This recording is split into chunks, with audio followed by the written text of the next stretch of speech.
Ek is Carly Koch, jou gunsteling sportjoernalis in die Laanveld.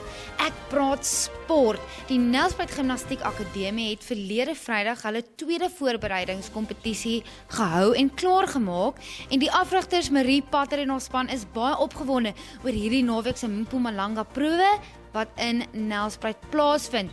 Die seuns vlak 1 tot 3 gimnaste skop Vrydagmiddag af en dan die vlak 4 tot 6 gimnaste is daarna en die dogters wys Saterdag hul staal op die gimnastiek mat.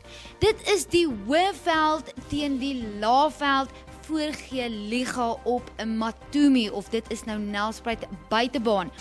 Nou van die van julle wat nie weet nie, die vorige liga is 'n hele liga deur die jaar en dan die final om te kyk wie die kampioen tussen die Hoëveld en die Laagveld is, word dan nou gekroon en dit vind dan nou Saterdag plaas tussen Witrifuur en Piet Retief.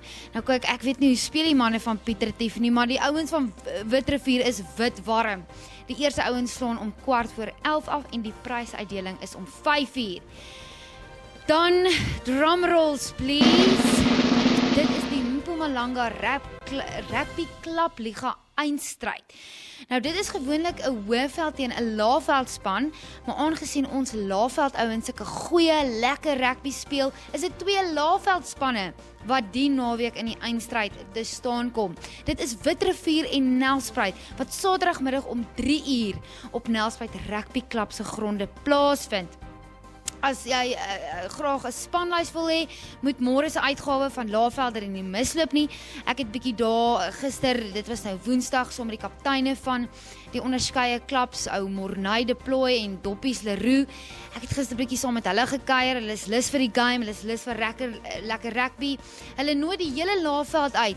Bring 'n worsie, bring 'n vuurtjie, bring jou kinders, ouma, oupa, almal wat jy ken om lekker 'n klap rugby te kom kyk.